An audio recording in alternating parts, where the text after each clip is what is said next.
Welcome in विमर्स learning. हम लोग आज एंशियंट हिस्ट्री के बारे में मैं बताने जा रहा हूँ। और हिस्ट्री पढ़ने में सबसे बड़ी प्रॉब्लम यही आती है, ये मैं मॉडर्न हिस्ट्री पढ़ाते पढ़ाते बार बार बोल रहा हूँ कि लोग स्ट्रक्चर को फॉलो नहीं करते कि सीक्वेंस क्या है, पहले क्या पढ़ना चाहिए उसके बाद में क्या पढ़ना चाहिए। और ये तो बिल्कुल नहीं करना चाहिए कि पहले जैसे गांधी को पढ़ लिया, फिर बुद्ध को पढ़ लिया, फिर मिडिवल हिस्ट्री में आ गए पढ़ने।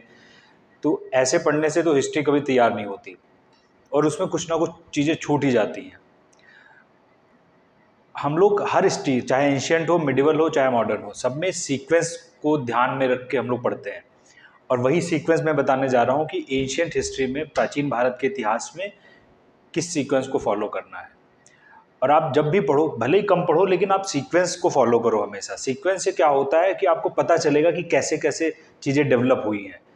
क्योंकि अभी देखो, जैसे स्टोन एज हम लोग देखेंगे कि स्टोन एज के बाद में धीरे धीरे लोग डेवलप होंगे, तब जाके पहले मेटल का इस्तेमाल होना शुरू होगा, ठीक है, कॉपर का होगा, फिर आयरन का होगा। पहले अगर आप वो चीज़ पढ़ने लगोगे, स्टोन एज बाद में पढ़ोगे, तो समझ में नहीं आएगी, हिस्ट्री का सीक्वेंस बिगड़ेगा, चीज़ें छूटेंगी भी। तो मेरा इस वाले वीडियो का सिर्फ मकसद ये है कि आपको एंशियंट हिस्ट्री का स्ट्रक्चर पता चले कि कैसे पढ़ना है। आप जिस सोर्स से भी पढ़ना है पढ़ो आप, लेकिन आप इस स्ट्रक्चर को फॉलो करो जो हिस्ट्री में हुआ है जिस तरीके से, ठीक है। तो एंशियंट हिस्ट्री को सब लोग क्या करते हैं, तीन पार्ट में बांट लेते हैं, ठीक है। शायद ये नाम सबने सुने हो। पहले को बोलते हैं प्री हिस्ट्री, ठीक है, प्रोटो हिस्ट्री और हिस्टोरिकल या ऐतिहासिक, ठीक है। प्री हिस्ट्री, प्रोटो हिस्ट्री और हिस्टोरिकल। प्री हिस्ट्री वो चीज़, हिंदी में इसको बोलते हैं प्रागैतिहासिक काल, जिसके बारे में हमें कुछ भी नहीं पता है, कोई रिटन एविडेंस, कोई लिखित साक्ष्य नहीं है उसके बारे में। हमें जो चीज़ें भी पता चली हैं वो कुछ हमें अवशेष मिले हैं उनके। जैसे ये पाषाण काल के लोग थे, स्टोन एज वाले लोग थे, इनके बारे में हमें कुछ नहीं पता है, ठीक है। पता कैसे चला है, इनके जो टूल्स थे, जो हथियार, जिन टूल्स का इस्तेमाल, हथियारों का इस्तेमाल ये लोग करते थे, वो हमें मिला है, उससे हमें पता चला है थोड़ा बहुत जो भी जानकारी मिल पाई है। तो इसलिए ये लोग प्री हिस्ट्री के लोग कहलाते हैं, ठीक है, प्रागैतिहासिक काल के लोग कहलाते हैं। फिर आता है प्रोटो हिस्ट्री। प्रोटो हिस्ट्री मतलब वहां पर हमें एविडेंस तो मिला है, साथ में रिटन एविडेंस भी मिला है, लिखित साक्ष्य भी मिला है, लेकिन दिक्कत क्या है कि उससे हमें पूरी जानकारी नहीं मिल पाई है, और ना तो हम उस एविडेंस से को सही से पढ़ पाए। जैसे हड़प्पा के लोग, इंडस वैली सिविलाइजेशन के लोग, हमें पता चला है कि वो लोग, उनको लिखना आता था, वो उन चीज़ों के, उनके बारे में उनके पास स्क्रिप्ट अपनी थी, लिपि थी अपने, लेकिन उस लिपि को हम लोग पढ़ नहीं पाए। तो वो लोग आते हैं प्रोटो हिस्ट्री में, जिनको आद्य ऐतिहासिक काल कहते हैं।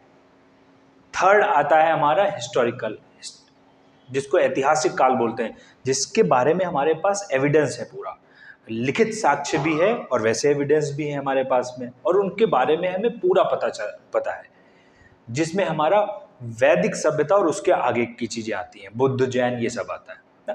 तो तीन पार्ट तो पहले हमें पता होने चाहिए कि कैसे हिस्ट्री को, एंशियंट हिस्ट्री को खासकर तीन पार्ट में डिवाइड किया गया। हम लोग सीक्वेंस अपना पहले शुरू करते हैं ये वाला, कि सबसे पहले हमको पढ़ना पड़ता है स्टोन एज, पाषाण काल, ठीक है। नाम से ही पता है कि ये वो लोग थे जिनके बारे में बोला जाता है कि ये नोमैडिक लोग थे, खानाबदोश लोग थे, एक जगह रहते नहीं थे, अपने खाने पीने के लिए जो फल फूल जो भी मिल जाता था इकट्ठा करते थे और आगे बढ़ लेते थे जहां आगे मिलता था, ठीक है। तो ऐसे वो लोग थे। इसको भी तीन पार्ट में बांटते हैं, पैलियोलिथिक, मेसोलिथिक, नियोलिथिक, पुरापाषाण, मध्य पाषाण, नवपाषाण। पुरापाषाण में जो टूल्स होते थे, उनके पत्थरों के टूल्स वो बड़े होते थे, इसलिए उसको मेगालिथ भी बोला जाता है। मध्य पाषाण में थोड़ा छोटे होने लगे, माइक्रोलिथ बोलते हैं। नवपाषाण काल में जो टूल्स होते थे पत्थरों के, उनको थोड़ा और सोफिस्टिकेटेड किया जाने लगा, उनको थोड़ा चिकना बनाने लगा, नुकीला बनाया जाने लगा, पॉलिश करने लगे थे उन पे, तो इसलिए नवपाषाण काल। मतलब धीरे धीरे इंसान बढ़ रहा था। ऐसे ही पूरा पाषाण में नोमैडिक लोग थे, मध्य पाषाण तक आते आते इन लोगों ने डोमेस्टिकेशन करना शुरू किया, जानवरों को पालना शुरू कर दिया।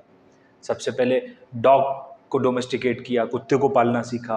ये क्वेश्चंस पूछे जाते हैं। फिर नवपाषाण काल में डोमेस्टिक एनिमल हस्बेंड्री के साथ साथ में एग्रीकल्चर भी शुरू कर दिया इन लोगों ने, खेती भी शुरू कर दी, गेहूं और चावल की खेती की जाने लगी ना। तो ऐसे ये डेवलपमेंट हुआ। इनमें कुछ है नहीं, बस इसमें सिर्फ टूल्स के बेसिस पे इन तीन पार्ट को बांटा गया है, ठीक है। और धीरे धीरे आपको याद रखना है कि इंसान डेवलप हुआ है। नवपाषाण काल तक आते आते एग्रीकल्चर या खेती भी शुरू कर दी, सेटल्ड लाइफ जीने लगे, स्थायी जीवन जीने लगे ये लोग। ठीक, तो ये तो स्टोन एज के बारे में हमें पढ़ना पड़ता है।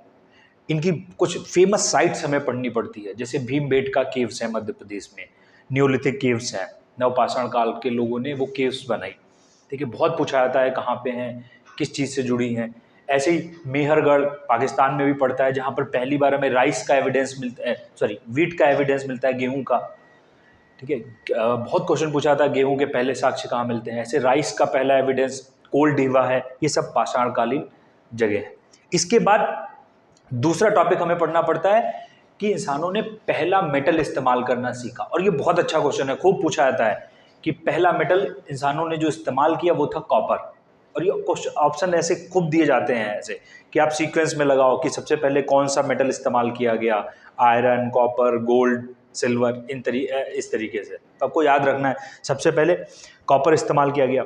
कॉपर जो है ये कैल्कोलिथिक एज आई, जिसको ताम्र पाषाण बोलते हैं। कॉपर को अपनी प्योर फॉर्म में इस्तेमाल नहीं कर सकते। कॉपर थोड़ा मेलेबल होता है, जिसको बोलते हैं जो उसके सोने के जैसा, जो प्योर सोना होता है, वो भी बिल्कुल ठोस नहीं होता।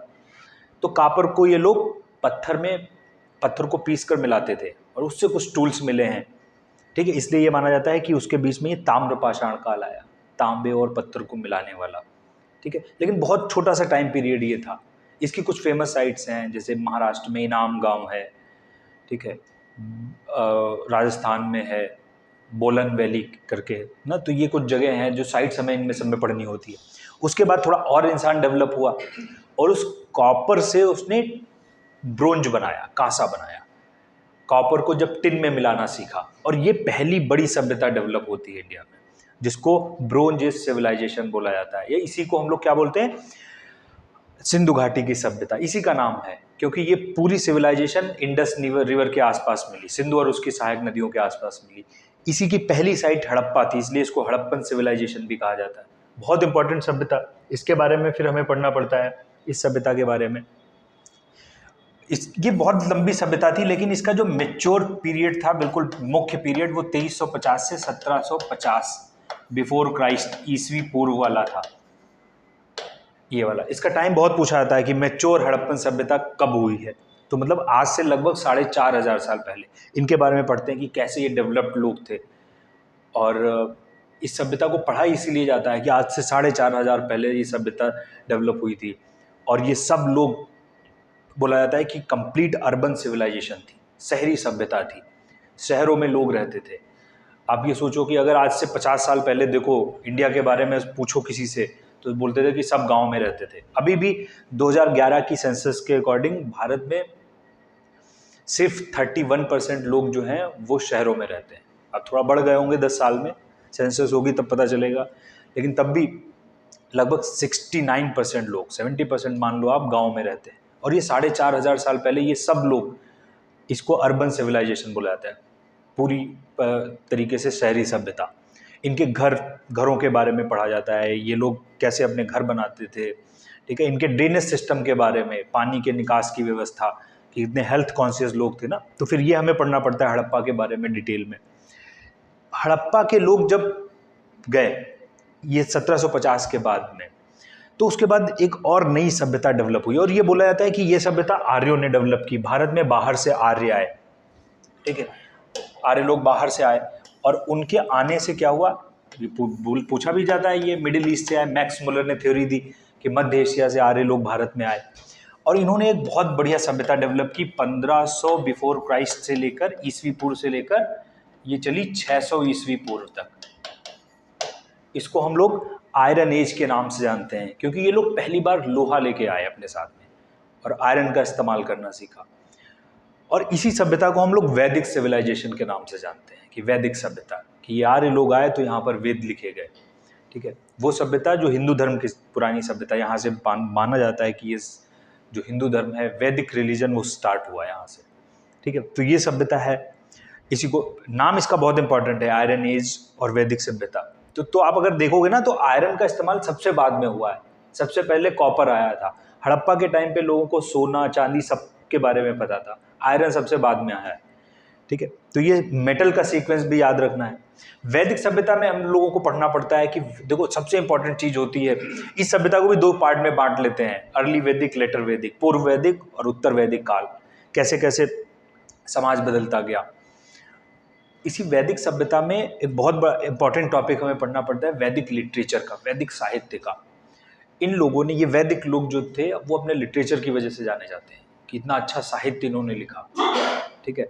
और वो साहित्य जो है वो अभी तक मौजूद है, पूरा साहित्य, चाहे वेद हो, उपनिषद हो, ब्राह्मण साहित्य हो। ब्राह्मण साहित्य मतलब जो वेदों को एक्सप्लेन करके लिखा गया, वेदों पर लिखी हुई टीकाएं, ठीक है।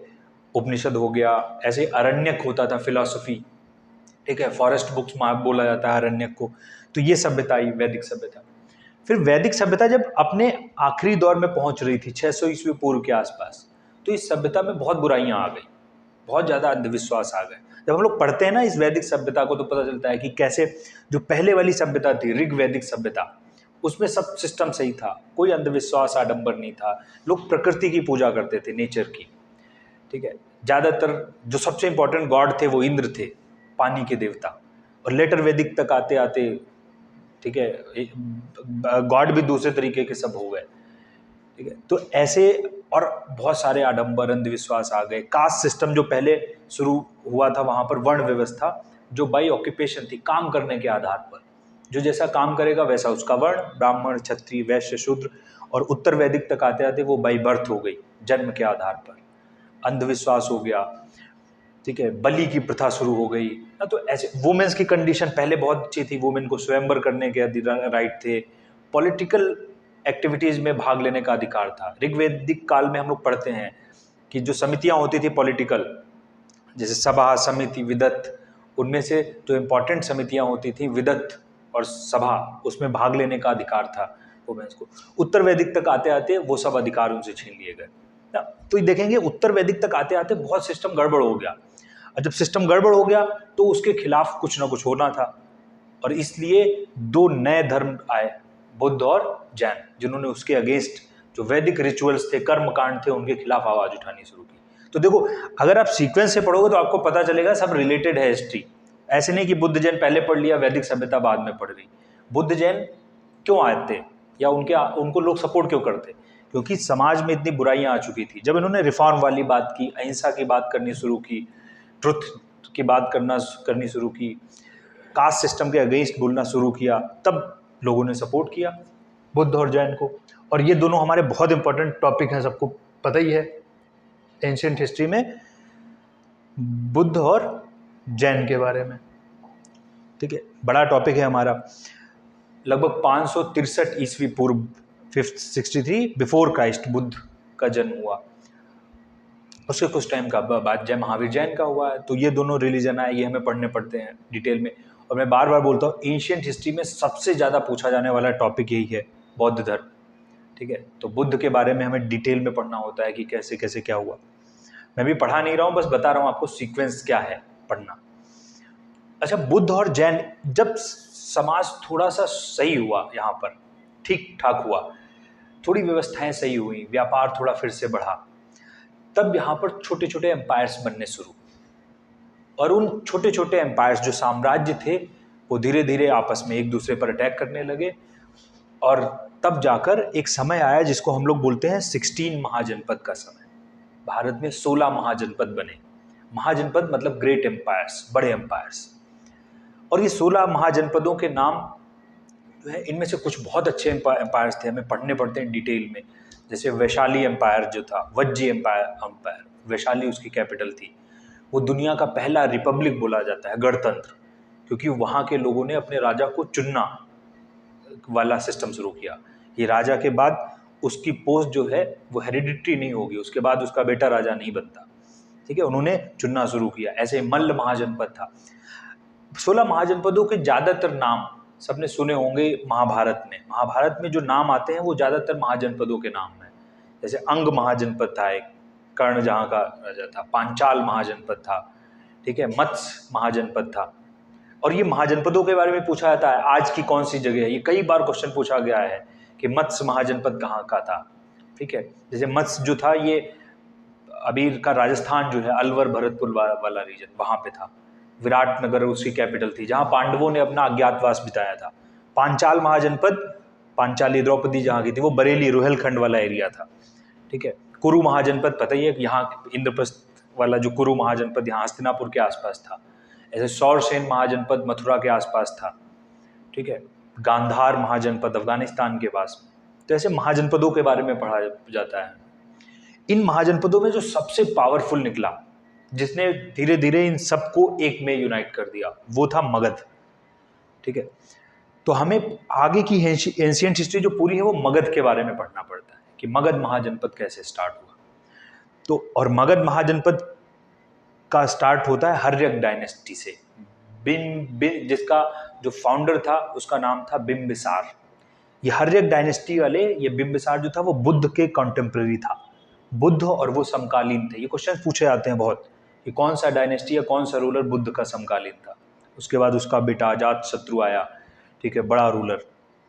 इस डायनेस्टी को पितृहंता डायनेस्टी भी कहते हैं। इसके हर रूलर ने अपने फादर की हत्या की। बिंबिसार की हत्या अजातशत्रु ने की, उसकी हत्या उसके बेटे उदयन ने की। ठीक है। फिर नाग दशक आया, तो ये हर्यक डायनेस्टी है। उसके बाद शिशुनाग आया। ठीक है, शिशुनाग वंश, नाग दशक की हत्या करके उसका सेनापति शिशुनाग अपना डायनेस्टी बना दी, शिशुनाग वंश आया। इसमें बस दो ही रूलर हम लोग पढ़ते, शिशुनाग और कालाशोक। कालाशोक फेमस रूलर है जिसने बुद्ध काउंसिल करवाई थी। ऐसी फिर तीसरी डायनेस्टी आती है, नंद डायनेस्टी, बहुत फेमस डायनेस्टी। ठीक है। महापद्मनंद जो जिसका फाउंडर था, उसने ये डायनेस्टी बनाई। सही डायनेस्टी चलती है। इसी नंदों के टाइम पे पाणिनि हुए, जिन्होंने अष्टाध्यायी संस्कृत की पहली ग्रामर लिखी। नंदों के समय में भारत में एक बहुत बड़ी घटना होती है कि जो लास्ट नंद रूलर होता है घनानंद, उसके समय पे भारत में अटैक होता है अलेक्जेंडर का। 326 बिफोर क्राइस्ट, ईस्वी पूर्व। ये बहुत इंपॉर्टेंट है अटैक। लास्ट रूलर जो था धनानंद, हालांकि इस पे अटैक नहीं होता है, सबको पता है अलेक्जेंडर के लिए। अलेक्जेंडर जब आता है तो उसकी लड़ाई जो होती है वो अभी जो तक्षशिला, जो ऊपर पाकिस्तान वाला, पेशावर, कश्मीर वाला एरिया, वहाँ का रूलर जो पुरु होता है, पोरस, उससे होती है। लेकिन बाद में अलेक्जेंडर की सेना वापस चली जाती है, पता ही है। लेकिन भारत में अनस्टेबिलिटी हो जाती है, मतलब बिल्कुल अस्थिरता फैल जाती है। घनानंद भी घबरा जाता है कि अलेक्जेंडर आएगा तो, और वहाँ पे तक्षशिला के पास में तो राजा हार ही चुका होता है। तो उसका फ़ायदा उठाते हैं तक्षशिला यूनिवर्सिटी के जो टीचर थे चाणक्य, और अपने स्टूडेंट को प्रमोट करते हैं, चंद्रगुप्त मौर्य को। और एंशिएंट हिस्ट्री की पहली बड़ी डायनेस्टी फाउंड करता है चंद्रगुप्त मौर्य। ये मैंने इसलिए लिख ली कि याद रखने के लिए अलग से कि ये पहली डायनेस्टी थी। और चंद्रगुप्त मौर्य जो डायनेस्टी बनाता है चाणक्य की हेल्प से, उसके बाद उसका बेटा बिंदुसार आता है और फिर अशोक आता है। ठीक है, बहुत इंपॉर्टेंट रूलर। एंशिएंट हिस्ट्री में दूसरा इंपॉर्टेंट टॉपिक, जैसे बुद्ध इंपॉर्टेंट थे वैसे ही अशोक इंपॉर्टेंट है, या मौर्य डायनेस्टी। मौर्य जो डायनेस्टी बनाते हैं, इतनी बड़ी डायनेस्टी अभी तक भारत में कभी नहीं। मतलब डायनेस्टी का मतलब इतना बड़ा ज्योग्राफिकल रीजन, कि इतना बड़ा भौगोलिक क्षेत्र किसी के पास नहीं रहा। ना तो बाद में गुप्त वंश आया उनके पास, ना तो मिडिवल हिस्ट्री में मुगल आए उनके पास, और ना तो ईस्ट इंडिया कंपनी आई या अंग्रेज आए उसके पास। सबसे बड़ा ज्योग्राफिकल रीजन मौर्यों के पास था। ठीक है, तो मौर्य हम पढ़ते हैं, उसी में अशोक है, कलिंग की लड़ाई है 261 बिफोर क्राइस्ट में। ठीक है, 262 से 261 लिखी जाती है। कलिंग का युद्ध हुआ अशोक के बारे में। फिर पता है कि उसने धम्म एडॉप्ट कर लिया, अपनी एक पॉलिसी शुरू की नॉन वायलेंस वाली, हिंसा छोड़ दी उसने ना। तो मौर्य वंश हमें पढ़ना पड़ता है। मौर्य वंश अशोक के जाने के बाद में बिखर जाता है, पता है सबको। उसके बाद हालांकि कुछ दिन चलता है, लेकिन हाँ, अशोक के बाद में उसके बेटे आते हैं, कुणाल, संप्रति, ये लोग संभालते हैं, लेकिन काफ़ी ज़्यादा दिन तक ये मौर्य वंश चल नहीं पाता है। और उसका जो लास्ट रूलर होता है वृहद्रथ, उसकी हत्या कर देता है उसका सेनापति पुष्यमित्र शुंग, और शुंग डायनेस्टी बनाता है। फिर ऐसी छोटी सी डायनेस्टी बनती है कण्व डायनेस्टी, वासुदेव कण्व बनाता है, बहुत छोटी है, 50-60 साल के आसपास बस पूरी डायनेस्टी है। और फिर एक डायनेस्टी आती है सातवाहन डायनेस्टी, जो साउथ से रूल करते हैं। ठीक है। अमरावती जो थी वहाँ से रूल करते हैं। महाराष्ट्र, आंध्र प्रदेश, तेलंगाना वाला रीजन वहाँ से रूल करते हैं, बहुत बड़ी डायनेस्टी बनाते हैं। ठीक है, इनके बारे में अभी बताता हूँ, लेकिन अभी देखो मगध में ये डायनेस्टीज सीक्वेंस याद रखना बहुत इंपॉर्टेंट है। मौर्य डायनेस्टी बीच में है, उससे ऊपर 3 डायनेस्टीज छोटी हैं और फिर 3 उसके बाद में है। याद रखने का सीक्वेंस अच्छा है कि 3 और धीरे धीरे बढ़ती चली जाती है। हर एक से बड़ा एरिया शिशुनाग का होता है, शिशुनाग से बड़ा एरिया नंद का होता है। फिर अलेक्जेंडर का अटैक होता है, चंद्रगुप्त मौर्य आ जाता है, वो डायनेस्टी अपनी पूरी बनाता है। फिर बिखर जाता है, फिर ऐसे ही होता है सुंग वंश, फिर उससे बड़ा थोड़ा कर्म वंश और सातवाहन उससे बड़ा। सातवाहनों के बारे में बहुत इंपॉर्टेंट है कि सातवाहन पहली डायनेस्टी भारत में होती है जिनके बारे में बोला जाता है इन्होंने मैट्रियार्कल सोसाइटी बनाई, मात्र सत्तात्मक समाज। जैसे बोला जाता है कि अपनी सोसाइटी पैट्रियार्कल सोसाइटी है, जो मेल है उसकी समाज में सोसाइटी में वैल्यू ज़्यादा मानी जाती है। लेकिन सातवाहन रूलर्स थे, इन्होंने मात्र सत्तात्मक समाज बनाया। ये अब यहाँ तक कि अपने नाम के आगे भी अपनी मदर का नाम लगाते थे। और इसका सबसे फेमस रूलर गौतमी पुत्र शतकर्णी। अच्छा, एक चीज और हुई मौर्यों के आद्य को अलेक्जेंडर के जाने के बाद में क्या हुआ, जो अलेक्जेंडर ने इतना बड़ा एम्पायर जीता था भारत के ऊपर, जो तक्षशिला के जस्ट ऊपर वाला अफगानिस्तान और उससे ऊपर जितना भी ले लो सब अलेक्जेंडर के पास में था। वो पूरा एम्पायर उसके सेनापतियों में बांट दिया गया। अलेक्जेंडर के तो बच्चे थे नहीं, तो वो जो सेनापति थे उनका मकसद था कि भारत को जीतना, क्योंकि वो बहुत पास आ चुके थे, अफगानिस्तान तक आ चुके थे। तो वो उन्होंने अपने अटैक शुरू कर दिए भारत में। ठीक है, तो मौर्यों के बाद में ये डायनेस्टी चलती नहीं, साथ साथ में भारत में कुछ फॉरेन अटैकर्स भी आए। लेकिन इनको अटैकर्स करके पढ़ा नहीं जाता, क्योंकि ये लोग क्या थे कि ये लोग ऐसे आए कि ये भारत के कल्चर में ही मिल गए और यहीं के हो गए। इन्होंने यहाँ का धर्म अडॉप्ट कर लिया, रिलीजन अडॉप्ट कर लिया, कल्चर अडॉप्ट कर लिया, यही वाला। लेकिन ये अटैक बहुत इंपॉर्टेंट है, जो यह हम लोग ऐसे पढ़ते हैं एंशिएंट हिस्ट्री की, फॉरेन डायनेस्टीज, विदेशी वंश, इंडो ग्रीक लोग आए, यवन जिनको बोलते हैं। बहुत इंपॉर्टेंट कि भारत में पहली बार सिक्के चलाने का सिस्टम, कॉइन्स चलाने का सिस्टम इंडो ग्रीक लोगों ने शुरू किया। बहुत फेमस रूलर था इनका एक मिलिंद या मिनांडर।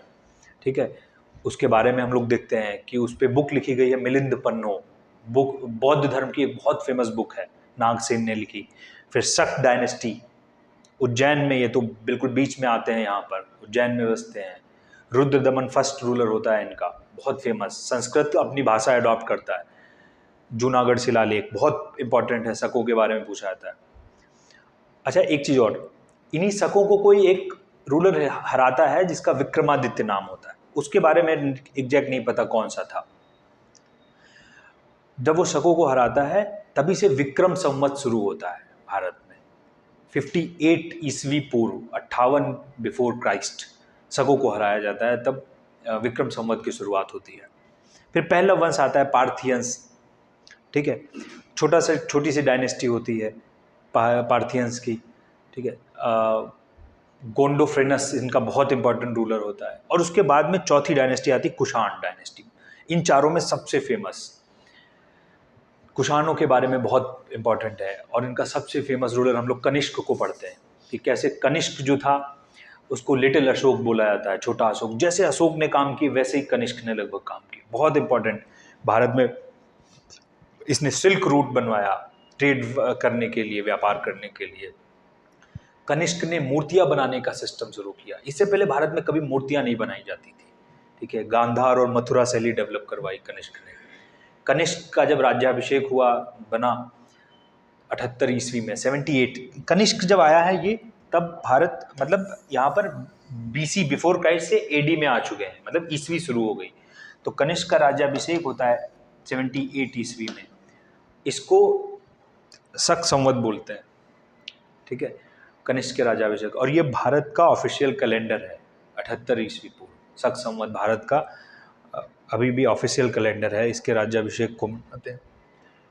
कनिष्क के बारे में और बहुत इंपॉर्टेंट, कनिष्क के कोर्ट में नागार्जुन जैसे बहुत फेमस बौद्ध मॉन्क थे और साइंटिस्ट भी, इंडियन आइंस्टाइन बोला जाता है नागार्जुन को। ठीक है, ऐसे अश्वघोष जैसे लोग रहते थे। तो इम्पॉर्टेंट है कनिष्क, ये कुषाण डायनेस्टी। अच्छा, इसके बाद में भारत को फिर से एक बार फिर से यूनाइट किया, बड़ी डायनेस्टी आई जो थी गुप्त डायनेस्टी, ठीक है, चंद्रगुप्त प्रथम 320 ईस्वी के पास में, ठीक है। चंद्रगुप्त फर्स्ट ने, हालांकि शुरू होती है रामगुप्त से, लेकिन चंद्रगुप्त फर्स्ट आता है जो रियल फाउंडर बोला जाता है गुप्त डायनेस्टी। संस्कृत को अपनी भाषा रखते हैं और फिर से यूनाइट करते हैं पूरे इंडिया को, ठीक है। खासकर नॉर्थ इंडिया को तो यूनाइट ही कर देते हैं। चंद्रगुप्त फर्स्ट आता है, उसके बाद समुद्रगुप्त आता है, नेपोलियन ऑफ इंडिया, बहुत बड़ा एम्पायर बनाता है वो। उसके बाद उसका बेटा चंद्रगुप्त सेकेंड, विक्रमादित्य जिसको बोलते हैं हम लोग, चंद्रगुप्त विक्रमादित्य, सबसे फेमस रूलर गुप्त डायनेस्टी का, वो आता है। उसके 9 ज्वेल्स, 9 रत्नों के बारे में हम पढ़ते हैं कि कैसे जब बड़े बड़े जो लोग थे उस टाइम पे, कालिदास, वारामिहिर, कहीं कहीं पे आर्यभट्ट का भी नाम लिखा होता है, ठीक है, बेताल भट्ट, ठीक है, ये लोग जो हैं चंद्रगुप्त के 9 ज्वेल्स में, 9 रत्नों में से थे। चंद्रगुप्त के समय में को भारत की एंशिएंट हिस्ट्री का गोल्डन पीरियड बोला जाता है, या पूरे गुप्त डायनेस्टी को गोल्डन एज बोलते हैं। फिर से ये लोग हिंदू धर्म को रिवाइव करते हैं, क्योंकि अभी तक क्या है, सब बौद्ध में कन्वर्ट हो रहे थे, कनिष्क भी, अशोक भी, ये लोग भागवत सेक्ट को मानते हैं, भागवत संप्रदाय को मानते हैं, ठीक है, विष्णु के उपासक बनते हैं। गरुड़ जो विष्णु का राष्ट्रीय चिन्ह है, वो राष्ट्रीय पक्षी बनता है इनका, ठीक है। तो ऐसे ये फिर से रिवाइव करते हैं। भारत में जो हिंदू मंदिर बनाने की परंपरा है वो गुप्तों से शुरू होती है। इन्होंने हिंदू मंदिर बनाने की शुरुआत की, और इनके जो मंदिर हैं वो नगारा स्टाइल के मंदिर बोले जाते हैं। इसके बारे में हमें पढ़ना पड़ता है कि कैसे कैसे मंदिर बनवाए इन्होंने। तो ये गुप्त डायनेस्टी थी। अच्छा, गुप्तों के बाद में पोस्ट गुप्त का पीरियड छोटा सा, थोड़ा सा और बचा हमारे पास बस, कि गुप्तों के बाद में देखो भारत में कॉन्फ्लिक्ट शुरू होता है, और हालांकि इसको त्रिकोणीय ट्राइपार्टाइट कॉन्फ्लिक्ट बोल सकते हैं, त्रिकोणीय संघर्ष, क्योंकि अगर ये इंडिया है हमारा, मैं बनाता हूँ, जैसे बन नहीं रहा है ये इंडिया, तो इधर है पुष्यगुप्त वंश, ये चालुक्य वंश है, ये पल्लव वंश है, पल्लव वंश, मतलब पूरे नॉर्थ में हमारा, उत्तर भारत में पुष्यभूति, हर्षवर्धन जिसका रूलर होता है वो, यहाँ पर गुजरात, कर्नाटक, मध्य प्रदेश वाला रीजन जो है, यहाँ पर चालुक्य है, पुलकेशिन प्रथम, पुलकेशिन द्वितीय वाला रीजन, और यहाँ साउथ में है पल्लव, कांचीपुरम में, ठीक है। तो ये तीनों एक साथ में आते हैं। हर्षवर्धन के बारे में हम लोग पढ़ते हैं, वेनसांग इसके टाइम पे भारत में आता है, बहुत इंपॉर्टेंट रूलर है हर्षवर्धन। वो चालुक्यों पर अटैक करता है, पुलकेशिन द्वितीय से लड़ाई होती है, हालांकि हार जाता है, पुलकेशिन द्वितीय जीतता है। पुलकेशिन द्वितीय पल्लवों पे अटैक करता है, नरसिम्हवर्मन फर्स्ट से हारता है, ठीक है। तो ये तीनों आपस में लड़ते हैं, और तीनों की डायनेस्टी जो एरिया है वो लिमिटेड रहता है, और जो संभावना लगती है कि गुप्तों के बाद इनमें से कोई भारत को फिर से, पूरे भारत को यूनाइट करेगा, वो नहीं हो पाता है, और ये डायनेस्टीज यहीं पर खत्म हो जाती है। एंशिएंट हिस्ट्री भी हमारी यहीं पर खत्म होती है, पल्लव और पुष्यभूत चालुक्य पल्लवों के साथ साथ में, ठीक है। इसके बाद भारत में 712 के आसपास, 712 एडी, वहां पर भारत में अरब अटैक होने लगते हैं, मुस्लिम अटैक होने लगते हैं, और भारत मिडिवल हिस्ट्री में चला जाता है, मध्यकालीन इतिहास हमें पढ़ना पड़ता है। एक चीज और, हम लोगों ने यहाँ पर साउथ इंडिया के, दक्षिण भारत के बारे में नहीं पढ़ा, ठीक है, वो हमें अलग से पढ़ना पड़ता है। साउथ पर यहाँ पर चोल, नीचे तमिलनाडु में बिल्कुल पांडे, और इधर केरल साइड में चेर, ठीक है। ये 3 डायनेस्टीज एक साथ में, और ये तीनों डायनेस्टीज बहुत लंबे समय तक चलती हैं, जिनको हमें अलग से पढ़ना पड़ता है। चोलों के बारे में, कैसे चोलों की नेवी स्ट्रांग थी, ठीक है, कैसे कैसे किया।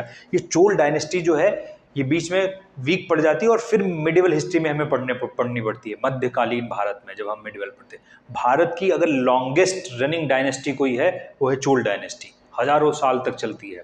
बड़े बड़े फेमस रूलर आते हैं मिडिवल हिस्ट्री में, राजेंद्र चोल, राज राजा चोल, ये सब मिडिवल हिस्ट्री में आते हैं, मध्यकालीन इतिहास में। अभी यहाँ पर एलेरा, कराइकल, ये सब चोल आते हैं, ठीक है। लेकिन यहाँ पर जो ये है पांड्य डायनेस्टी, ये सबसे इंपॉर्टेंट इस टाइम पे होती है, मदुरई जिनकी कैपिटल होती है, ठीक है। ये पांड्य राजा बहुत फेमस होते हैं। ये लोग संगम काउंसिल्स बुलाते हैं। संगम के बारे में हमें अलग से पढ़ना पड़ता है कि संगम काउंसिल्स किन राजाओं ने करवाई थी। संगम क्या होता है, कवियों और इंटेलेक्चुअल्स की मीटिंग थी, बड़े बड़े पोइट्स और जो विद्वान लोग थे उनकी मीटिंग करवाते थे पांड्य राजा, ठीक है, 3 संगम काउंसिल्स हुई थी और तीनों में बहुत बड़ा, बहुत इंपॉर्टेंट लिटरेचर लिखा गया, साहित्य लिखा गया था। ठीक है, उसके बारे में पढ़ना पड़ता है। ठीक है, चेर एक छोटी सी डायनेस्टी थी केरल की तरफ से, एक रूलर के बारे में पढ़ना पड़ता है, सेनागुमित्रम नाम होता है उसका, रेड चेरा बोला जाता है, उसके बारे में ज़्यादा बड़ा नहीं है। पांड्य सबसे इंपॉर्टेंट है एंशिएंट हिस्ट्री में। मिडिवल में आते हैं तो चोल इंपॉर्टेंट हो जाते हैं हमारे। ठीक है, तो इसको हमें अलग से पढ़ना पड़ता है और हमारा एंशिएंट हिस्ट्री खत्म होता है। फिर भारत में मैंने बताया जैसे कि मुस्लिम अटैक, जो फर्स्ट अरब अटैक होता है मोहम्मद बिन कासिम का, और वहाँ से हमारी मिडिवल हिस्ट्री शुरू हो जाती है, मध्यकालीन इतिहास। तो जिसको भी पढ़ना है ना, इस सीक्वेंस में पूरा पढ़े हिस्ट्री, एंशिएंट हिस्ट्री, तो आपको थोड़ा इजी भी लगेगी। Thank you.